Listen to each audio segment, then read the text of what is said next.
जय माता दी दोस्तों। नवरात्रि व्रत पूजा की सामग्री क्या क्या चीजें हमें एक साथ करके रख लेनी चाहिए जिससे नवरात्रि में हमें कोई परेशानी ना हो। तो यहाँ पे ये देखिए, सबसे प्रमुख होती है माता जी की प्रतिमा। तो यहाँ पे हमने 9 दुर्गा की जो प्रतिमा है, 9 अलग अलग स्वरूपों की, तो ये वाली प्रतिमा हमने ली है। यदि आपके फोटो में नहीं भी बनी है तो भी आप उसका इस्तेमाल कर सकते हैं।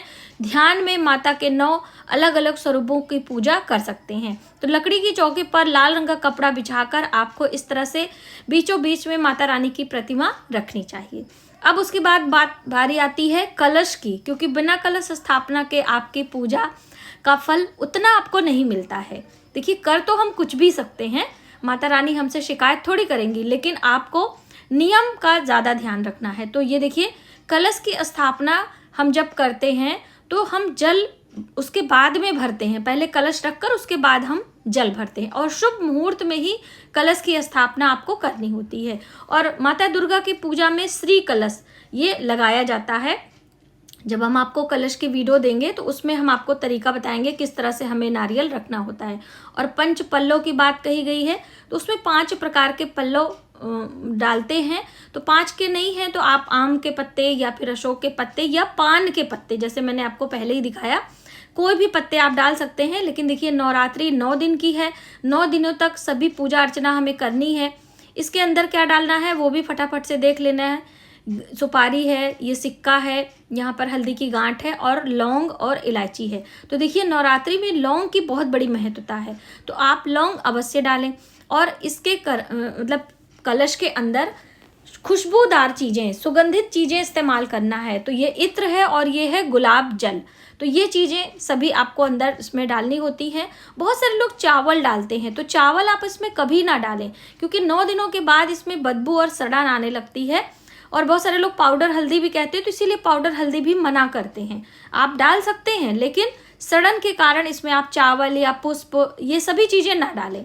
सुगंधित चीज़ें डालें जिससे माता रानी का जो दरबार है वो खुशबूदार रहे।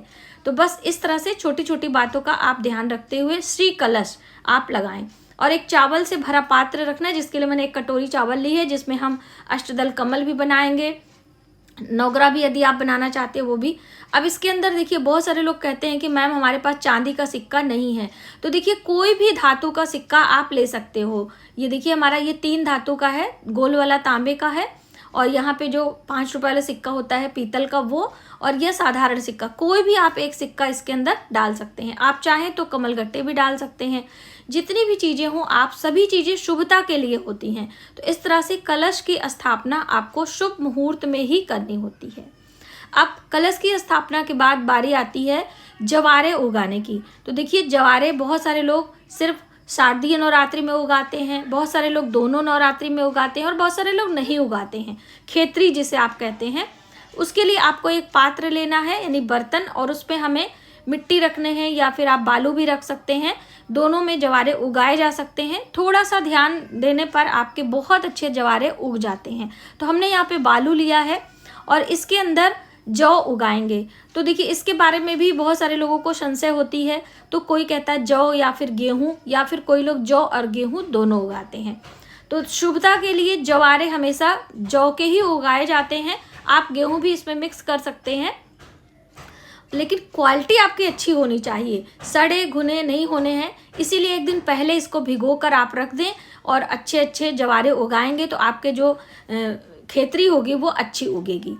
अब थाली में हर दिन पूजा के लिए हमें क्या चाहिए, तो यहाँ पर एक पात्र हम लेंगे, जो कि हर दिन इसे धुलना है, सुबह शाम दोनों समय धोकर पूजा में इस्तेमाल करेंगे। हर दिन हमें सिंदूर चाहिए, गौरी गणेश को लगाने के लिए, माता रानी को लगाने के लिए। उसके बाद आपको लौंग, इलायची, सुपारी, पान के पत्ते, जिसे कि मुख शुद्धि आप कह सकते हैं, या फिर तांबूल आप कहते हैं, तो ये हर दिन हमें चढ़ाना होता है। यदि आपका व्यवस्था बजट नहीं है तो आप पहले और आखिरी वाले दिन चढ़ाएं।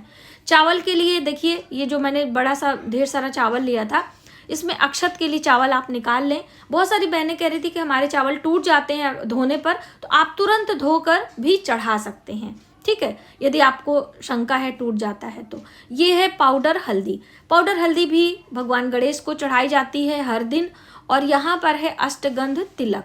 तो ये मैंने थोड़ा सा निकाला है, इधर ये डिब्बा रखा है, मैं आपको दिखाना चाहती हूँ। अष्टगंध तिलक सभी देवी देवताओं को हम लगा सकते हैं। बस तिलक लगाने का एक नियम होता है कि जितना पाउडर तिलक आप निकालें उसको गीला होने के बाद दोबारा नहीं इस्तेमाल कर सकते।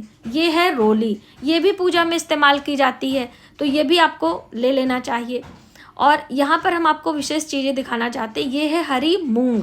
तो जैसे कि माता दुर्गा को बुध ग्रह से जोड़कर देखा जाता है और ये हरी मूंग भी बुध ग्रह से संबंध रखती है।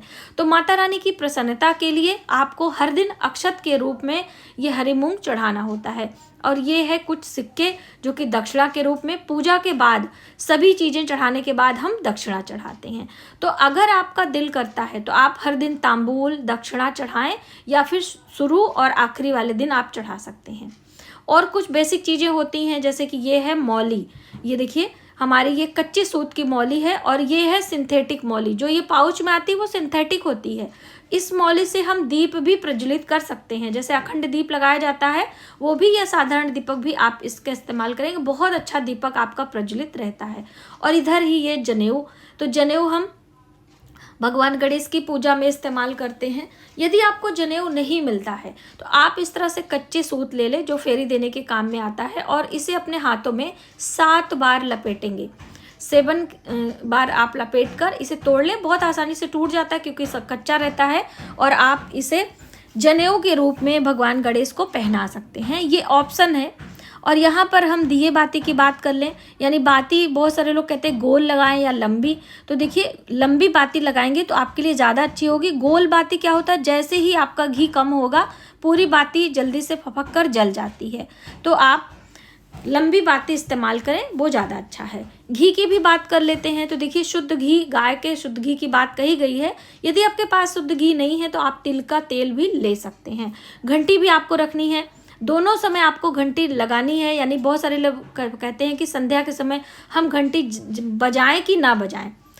धूप बत्ती रख लीजिए, माचिस रख लीजिए। ये है कपूर, तो एक बार हम कपूर आपको खोल कर दिखा देते हैं क्योंकि बहुत सारे लोगों को संशय होता है। तो सिंथेटिक कपूर आप ना लें, ये है भीमसेनी कपूर, ये आप ले लें, ये ज़्यादा अच्छा होता है, इसकी खुशबू भी और अधिक समय तक ये जलती भी है। तो चलिए लगे हाथ हम इसको डिब्बे में भी रख देते हैं क्योंकि बहुत जल्दी इसकी खुशबू उड़ जाती है। तो खुशबू यानी कि ये उड़कर समाप्त हो जाता है। तो इसे पैक करके रखें। ये है लौंग, अभी हम लौंग का विशेष इस्तेमाल आपको बताने वाले हैं। और ये दीप को कवर करने के लिए, जिससे आपका दीप सुरक्षित रहे। ये हम पंचदीप है, आरती करने के लिए काम में आता है। और ये है अगियारी के लिए, हमारा तांबे का पात्र है दोस्तों, इसको हमने साफ़ किया है, आप ये ना सोचिए कि गंदा है। और इसमें गाय के गोबर का उपला है। और ये रहा रुद्राक्ष का माला, मंत्रों का जप करने के लिए। तो मंत्र जप हमेशा ढककर किया जाता है, तो ये है हमारी जप माली, इसके अंदर रखकर हम मंत्रों का जप करते हैं। और गाय के गोबर का जो उपला है वो मैंने एक साथ मंगा के रख लिया है हर दिन अगियारी करने के लिए। हर दिन पूजा में अगियारी ज़रूर करना होता है, बहुत ही शुभ बताया गया है। और अगियारी करने के लिए आप गुड़ ले लें, शुद्ध गुड़ और शुद्ध देसी घी। बस इसमें अगर आप चाहें तो काले तिल भी मिला सकते हैं। हर दिन आप सुबह शाम करेंगे, इससे माता लक्ष्मी प्रसन्न होती हैं। और माँ दुर्गा की प्रसन्नता के लिए ये बतासे और इसके साथ में ये लौंग लगाकर 9 बतासे और जोड़े के साथ लौंग लगाकर हम हर दिन शुद्ध घी में ये बतासे को डिप करके, यदि गाय के गोबर के उपले पर हम इस तरह से लगाते हैं तो बहुत ही अच्छा होता है। अब आइए श्रृंगार की सामग्री देख लेते हैं दोस्तों। आप चाहें तो इस तरह से विधिवत तरीके से पहले दिन चढ़ाएं, या आपकी व्यवस्था नहीं हो पाती है तो आप आखिरी यानी अष्टमी पर भी चढ़ा सकते हैं। और आपको हम आलता दिखाना चाहेंगे, ये हमारा पाउडर आलता है। आप काजल, बिंदी, मेहंदी, कंघी, शीशा, जितना भी आपसे हो सके आप चढ़ाएं। और मैंने यहाँ पे साड़ी भी ली है क्योंकि मेरे पास नई साड़ी थी तो मैंने ले लिया है। आप चाहें तो माता रानी के लिए चुंदरी भी ले सकते हैं, ठीक है, ये आपके सामर्थ्य के ऊपर है। अब इसको हमें क्या करना है, तो आप स्वयं कुछ चीज़ें हम जो सीधा लगाते हैं उसमें रख देंगे, बाकी स्वयं इस्तेमाल करते हैं। फूल माला है तो ये रही दूर्बा घास, इनके लिए भगवान गणेश के लिए। माँ दुर्गा को दूर्बा और तुलसी नहीं चढ़ाई जाती है, ये भी ध्यान रखें। फूल माला हर दिन हमें शाम को और सुबह लगाना होता है। यदि आपने सुबह लगाया है तो शाम को थोड़े से पुष्प भी लगा सकते हैं। और इस तरह से हर दिन माला आपको उतारना चाहिए और नए माला इस्तेमाल करना चाहिए। कभी कभी माला फूल के साथ में तुलसी भी मिल जाती है, तो तुलसी आपको नहीं चढ़ाना है। ये देखिए, ये तुलसी जैसे मैंने माला मंगवाया है तो इसके साथ में हमें मिली है। तुलसी सिर्फ भगवान विष्णु या भगवान विष्णु के स्वरूप को ही चढ़ाई जाती है। माता दुर्गा या माँ लक्ष्मी किसी भी देवी को तुलसी अर्पित नहीं करते हैं। भोग प्रसाद की हम बात कर लेते हैं। तो ये रहा ऋतु फल, ऋतु में मिलने वाला फल। तो आप कोई भी फल इस्तेमाल कर सकते हैं, थोड़े थोड़े करें, ऐसा नहीं कि थाली में आपको हम दिखा रहे हैं तो पूरे, थोड़े से 1-2 फल लें। फल सीधा चढ़ाएं, काट कर कभी देवी देवताओं को फल नहीं चढ़ाया जाता है। आपके पास एक फल है, आप एक ही चढ़ा दें। और ये रहे बताशे, तो बतासे भी आप चढ़ा सकते हैं भोग के रूप में। लेकिन जो लोग व्रत हैं, 9 दिन का है, आप 2 दिन का है, व्रत के दौरान बतासे का सेवन या इलायची दाने का सेवन नहीं करना चाहिए। और दोस्तों, जब भी हम देवी देवताओं को कोई चीज़ चढ़ाते हैं तो अच्छी सुंदर यानी टूटी फूटी चीज़ें आप ना चढ़ाएं।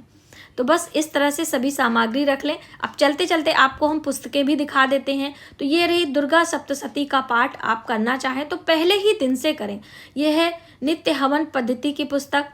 यहाँ पर ये दुर्गा कवच, अर्गला स्त्रोत, इसमें सब अलग से चीज़ें दी गई हैं।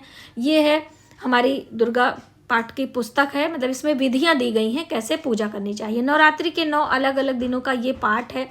और ये है चालीसा संग्रह, यानी इसमें सभी चालीसा है, जो भी आरती की पुस्तक है। तो इस तरह की सभी पुस्तकें पास में रखते हैं, क्योंकि पूजा में बार बार उठने से थोड़ी परेशानी भी होती है और पूजा का नियम भी नहीं है कि आप बार बार उठकर पूजा करें। और पढ़ने के लिए हमारे पास ये देखिए इस तरह से लकड़ी का है, इस पर बैठकर हम पढ़ते हैं और इसे लाल कपड़े में बांधकर सभी पुस्तकों को रखते हैं। बहुत ही शुभ होता है। हमारे हिंदू सनातन धर्म में हर चीज़ों के नियम बताए गए हैं। तो बस इस तरह से आप सभी चीज़ों को एकत्र करके नवरात्रि के दिनों में पूजा अर्चना करके माता दुर्गा को प्रसन्न कर सकते हैं। तो आज की वीडियो में बस इतना ही। आगे वीडियो में हम आपको पूजा